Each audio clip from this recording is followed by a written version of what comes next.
was clear that I said, yes, I have no time, but I will come. And it's a great pleasure for me. I know Francisco thinks, I think it's really 30 years like this, 25. We are not so old.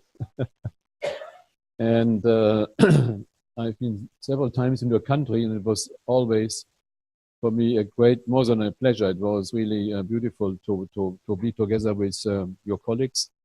I remember we had a nice night, 2 days in Cuba, long time ago. For example, it was not Mexico, but it was Mexican meeting in Cuba. My impression was from all your colleagues and those who are not here, that the Mexican oncologists are extremely enthusiastic and dedicated to their work, and also well educated. We had many problems in your country, if we go back the last 30 years, but one could not feel this. In comparison to other Latin American countries, and I've been there as well in meetings and lectures and some colleagues and friends, the Mexican colleagues are really excellent human being and very, very active and very knowledgeable about oncology. This was really an excellent experience, and I think and I believe that you will proceed further and further, not only in genetics, which is a problem of money and development in the country, but also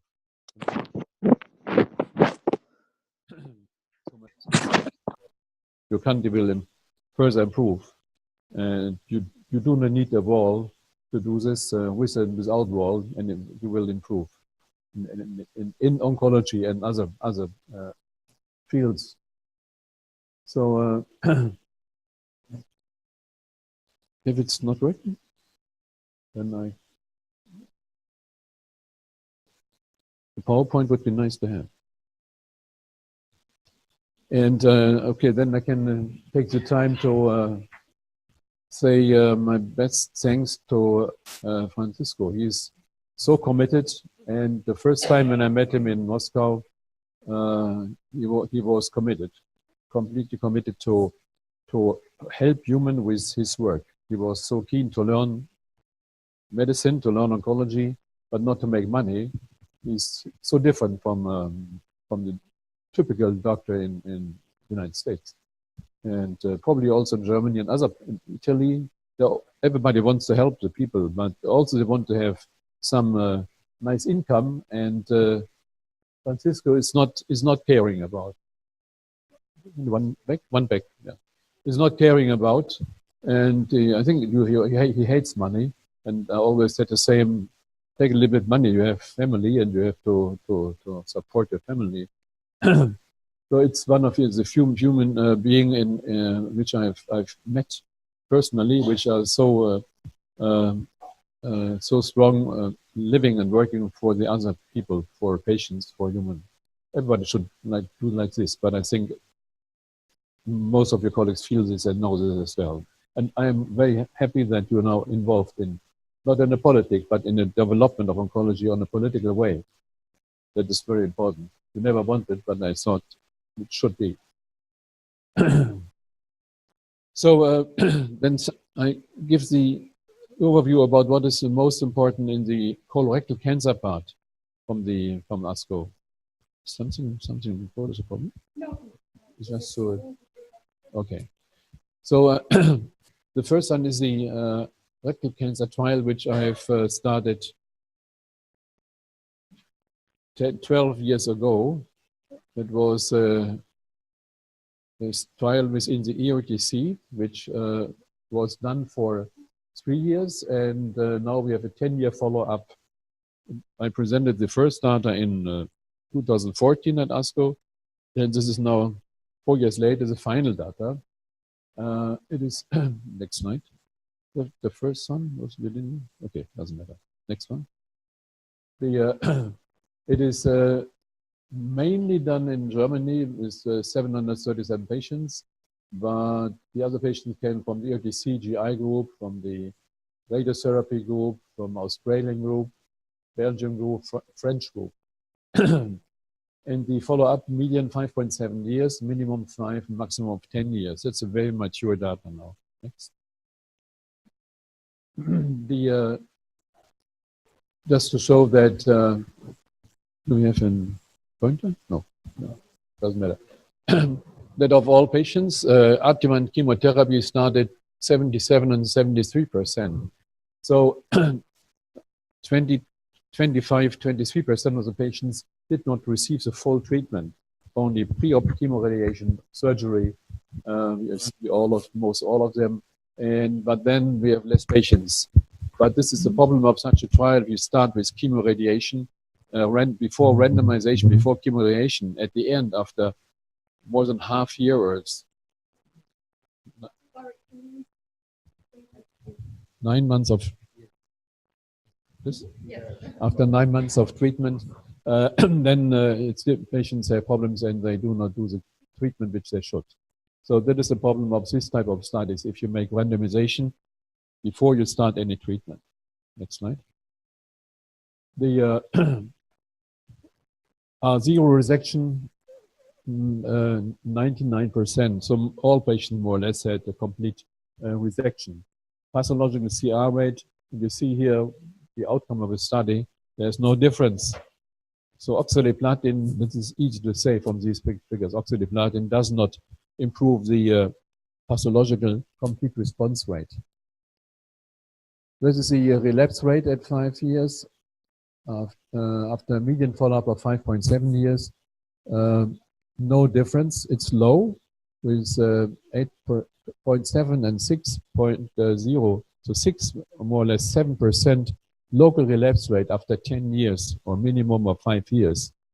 And this will not be more in the future. So that is very low. That's today's standard if you do this type of pre-op chemoradiation, surgery and post-op adjuvant 5FU. If you do this, then this is the outcome today. If you do what many countries still do, Eastern Russia and also in Latin America, if they start with the surgery in local advanced rectal cancer, stage 2 and 3, by the way. If they start surgery, then then you cannot do this anymore. And the patient has problems. They have amputation very often and stoma and so on. And he has a high chance for relapse, for local relapse in particular. So this is the standard of care. Start with chemoradiation, nothing else. And then surgery, and then adjuvant 5FU. Next.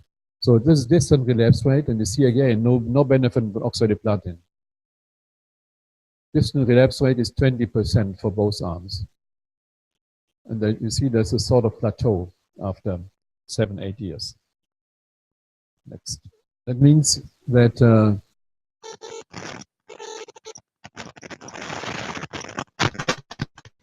they have a good microphone. So the disease survival is again not significant, not different at all. However, if you look on the figures at 7 years, the disease survival is 66%, which is 2/3 of the patients. So 1/3 of the patient have some event, not death, but any problem which is called as an event. But on the other hand, 2/3 of the patient have long-term disease survival, which is very good in such a aggressive, sometimes very aggressive disease. Next. Overall survival is relatively high as well. After 7 years, 74% overall survival. So only 1/4 of the patients die from the colorectal cancer or from other things while they follow up. Half of them died from colorectal cancer, half of them had other reasons to die. But no difference between both arms. It means oxaliplatin is not effective. This is high, 75%, 7-year survival. This is for stage 2 and stage 3 together. The answer is yes, that's high. That's modern treatment in centers who are able to participate in a trial. But in Germany, there have been, how many? I think that we had 80 centers or 100 centers and 120 centers in Germany. So everybody who treats colorectal cancer and radiotherapy, surgery, and chemotherapy participated in Germany. And this, I think that's a very good figure that is modern treatment, and it should be like this in every country. But this is also in same in the other countries, European countries who participated, and Australia. Next slide. Then we looked on all the subgroups, and the only significant difference we have found was a difference between the Germany and not Germany, and that's a problem of the study. The oxaliplatin had no benefit at all. If you look on the non-German patients, so out of Germany, there is a benefit for oxaliplatin. Not Germany, this one here. And for Germany, there's no benefit at all. There's a negative effect. They are worse. So it's two different groups of patients, German and non-German, on complete different result. So if we would take this result from the non-German patients, the study would be nearly positive. If you take the German, it's negative. Now it's balance, it's nothing. The question is, what is behind this? So some things, what can happen in a trial which is international, and finally you don't know what comes out of the trial because there are so contra effects. Next. We looked in all the subgroups, Germany and non-German. You see there's the negative effect here of oxaliplatin, or no effect. It's capecitabine alone plus radiotherapy is better. Next, in all subgroups, there's no subgroup which is predominantly or shows as why this could be the case. The next, if you say look in Germany, in non-Germany, there is a nearly significant effect of oxaliplatin. You know, in all subgroups, is a benefit, except these patients have a complete necrosis of the tumor. They have a negative effect of oxaliplatin. We do not know why this is the case. So how to explain this? The answer is very difficult, and not to do in some words. We can say we do not know why this is very specific outcome of a trial which has never been before in the national trial. Next. Oops, something is wrong here. Oh, anyway. So yeah, probably I can stop here with this. Some slides so often missed. So the conclusion is this trial is negative. Why ever we have the difference between Germany and not Germany? It might be genetic. It might be tumor heterogeneity between countries. It might be that we use capecitabine, which is we have shown in this large Celoxa trial for adjuvant treatment in colon cancer, stage 3, that 400 patients who had tumor material from 1,800 patients. And in 400 patients, we have shown that capecitabine effect, or Celox effect, for the adjuvant treatment is strongly dependent on the DP2, dihydropyrimidine dihydrogenase, expression in the tumor tissue. And this is the enzyme which builds the 5FU up or not, so depending on the enzyme, on the DPD expression in the tumor. And there was a strong heterogeneity, the difference depending on the expression of this enzyme. And this might be here the case. There might be differences between the countries, genetic patients. We don't know. Probably Dr. Weichsel knows.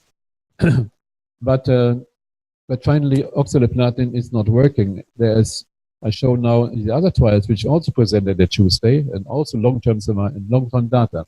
Next slide. Next. This is the the ADOR trial, which will be shown there also. This is the Korean trial. They had same patient population. They have done a different approach. They had started with the pre-op chemoradiation as standard, and then the surgery as standard, and then made randomization after surgery. Very easier because the patients are clear, and only those who survive the surgery can go for the randomization, and so on and so on. It's a randomized phase 2 with 321 patients, long-term follow-up meanwhile, and you see some improvement in disease-free survival from 56 to 68%, indeed, this is borderline significant, not significant because it's randomized phase 2, but it's borderline significant. Stage 3 is the one who is probably the most benefit. Hazard ratio is 0.0. N2 is poor regression, the bad patients.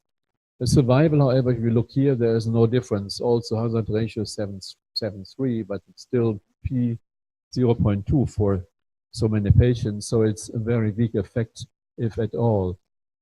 There's some improvement, but it now goes in the same direction. Oxaliplatin really does not increase survival significantly or clinically relevant. Next. Finally also presented at ASCO. So these are the 3 rectal cancer trials with final data, and then it's finished with all these type of studies. Now we have the answer. The third trial is the Chinese trial, which was published 2 years ago in JCO. Large patient, 400 patients, about 45 months follow-up, and they looked on 5FU, chemoradiation standard, preoperative, versus 5FU plus oxaliplatin, FOLFOX plus radiation, versus instead of radiation, only FOLFOX. So they checked how it works, the chemotherapy alone instead of chemoradiation. So local relapse rate is not very much different. The disease-free survival is not different at all. The overall survival is not different at all. So again, no role of oxaliplatin. However, the only good finding, interesting finding, is that if you give, instead of chemoradiation with 5FU, standard treatment, FOLFOX without radiation, you have the same result.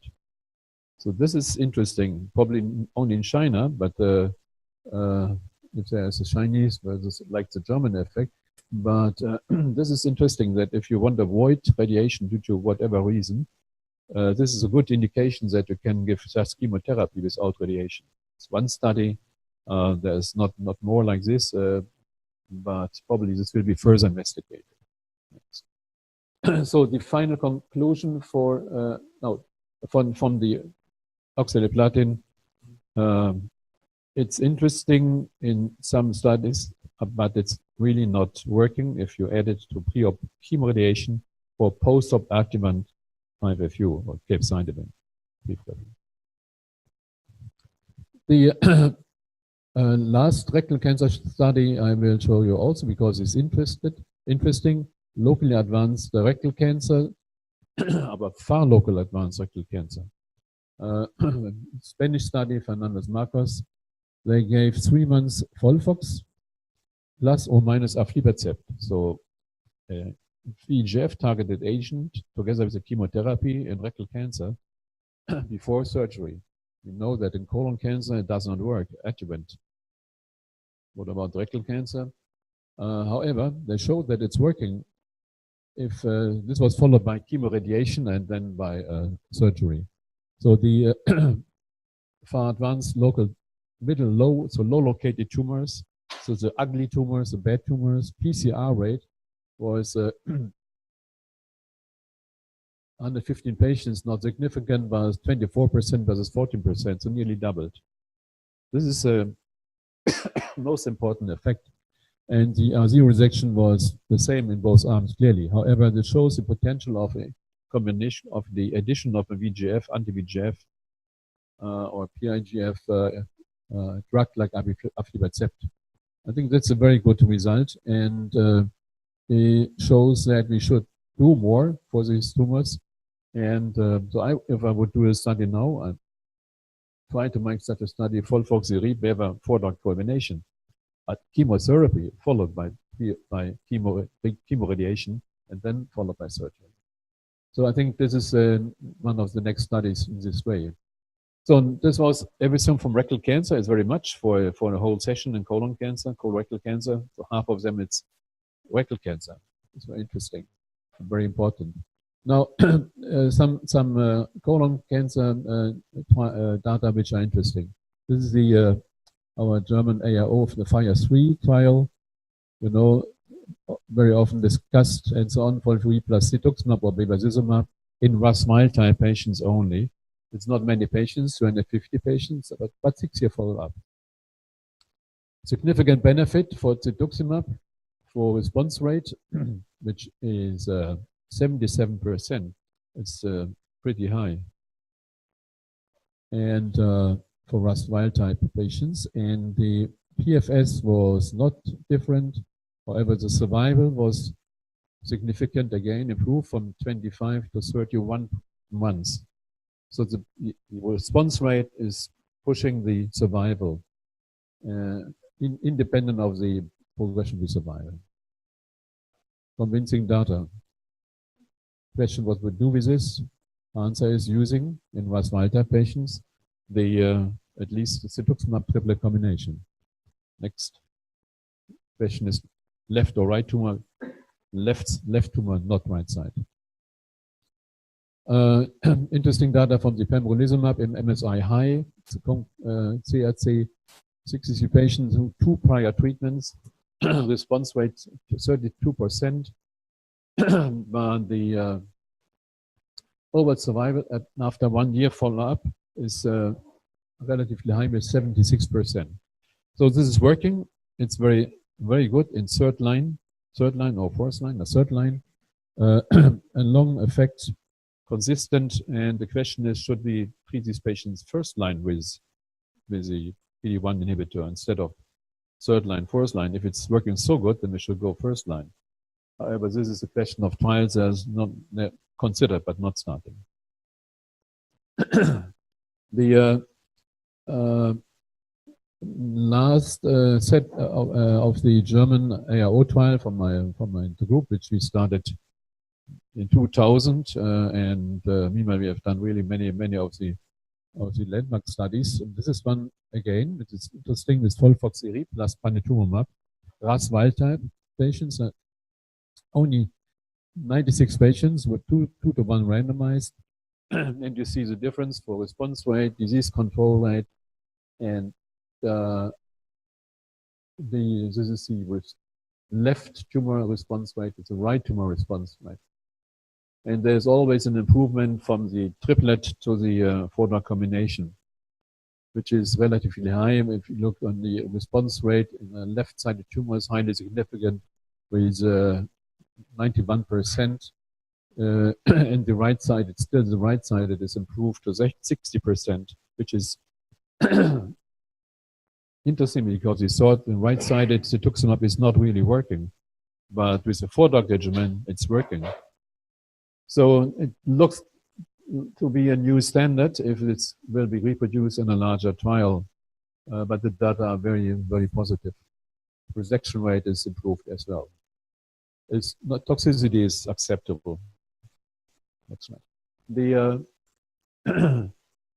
here another interesting is small study, 100 patients, randomized phase 2, and the question was the sequence of third-line treatment with regorafenib followed by cetuximab, or with cetuximab followed by regorafenib in RAS or KRAS wild-type patients. And the effect was that the PFS1 time to progression before we switch to the next one is longer with a high VEGF3 and high PNGF levels, and it's better if you have the sequence of first regorafenib and then cetuximab instead of vice versa. So if you think in a patient that they could receive both drugs because it's financially possible, or VEGF and the EGF inhibitor, then the sequence is now from this study clear, and we will not get better data. Regorafenib or VEGF inhibitor should still given before an EGFR inhibitor. We have this seen in other trials a little bit like this, but this is the first and last randomized trial for this question. Next. Next. Yeah, probably go back. Which I should just mention. Can you go back? No, back.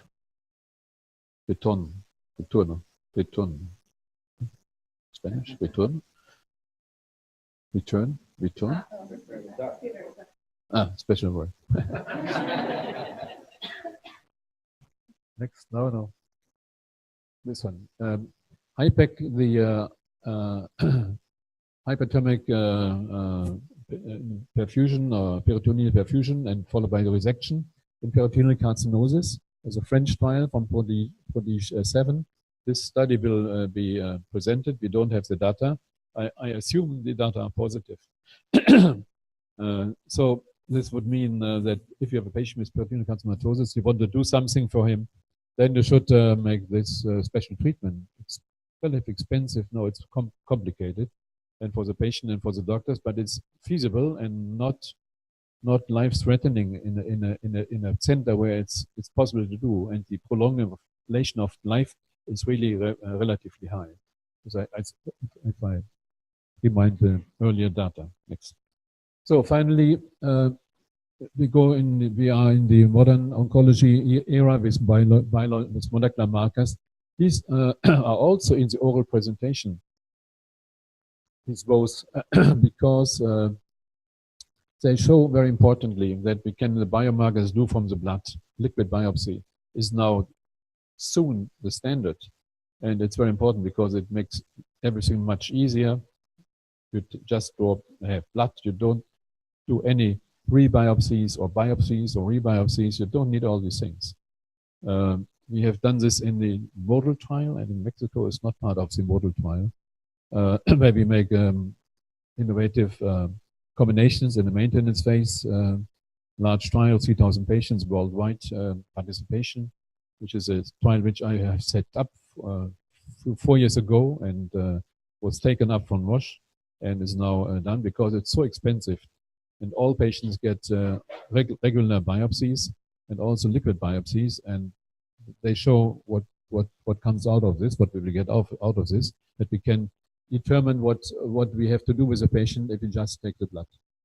So in the Bardelli analysis, they checked 47 patients, the circulating tumor DNA from the blood, and there was in 98, so it's nearly 100% detection of the HER2 amplification to select a patient whether you should get Herceptin, trastuzumab plus lapatinib as treatment. You know, it's a high response rate, long survival.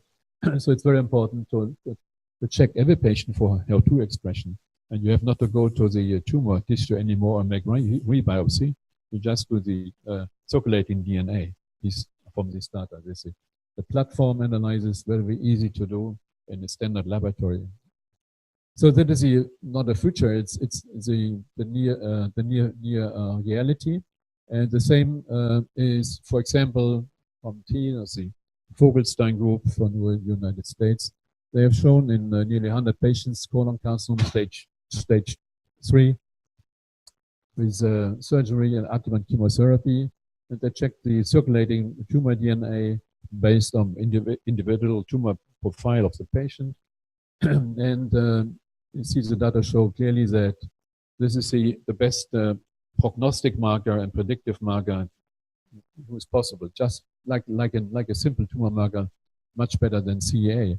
So if, for example, if there is if the circulating tumor DNA is positive, 20% level after the surgery, then the relapse rate is triple high.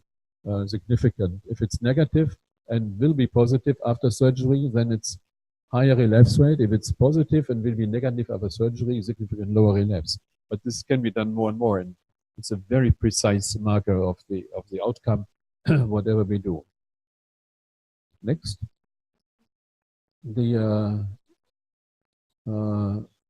This is another important information, and now we are on the time where we look on all the molecular developments under the treatment, which we didn't know. Should we retreat a patient with cetuximab who was refractory to an EGFR inhibitor? Should we give it again later or soon, or what we do? Normally we say the patient is with tumors refractory because it doesn't work anymore, so we never give an EGFR inhibitor again. But these data show now it was assumed, but now they have the data from M.D. Anderson von Skopet's group, 135 patients. So treatment with cetuximab had progression, and they found that 30% of the cells have mutations. So not all cells, only 30% of the cells in the bloodstream. They're checked in the bloodstream, not in the tumor, and biopsy. So compare bloodstream and biopsy. So 30% only have the mutations, but they have mutations in either RAS or EGFR receptor or BRAF or MAP2 kinase 1. And that's the one information, so it's not all tumor cells, only a fraction, a smaller subfraction, with different mutations, which are different targets for treatment. And EGFR-resistant clones disappear after stop of cetuximab due to progression. So if you stop then, that also checked on the half-life of these tumor cells in the bloodstream, 3.4 months for RAS, and for EGF receptor mutation, 6.9 months. So it's a long time to wait in a patient who is refractory to cetuximab, but after, let's say 10 months, if the patient survives so long, 10, 9, 10, 12 months, you can retreat because most of the cells disappeared and the majority of the cells is not the resistant cells anymore. The question, when then we do the retreatment, should we measure the cells, the mutant cells? I'm sure this will also very soon be available, a simple test to check the mutant cells in the blood. So the oncologic dogma that resistance lives forever in the body and the tumor, this is obviously not true. A new paradigm appeared. Next. I think it's in the end, so thank you very much. Have a good time here in ASCO.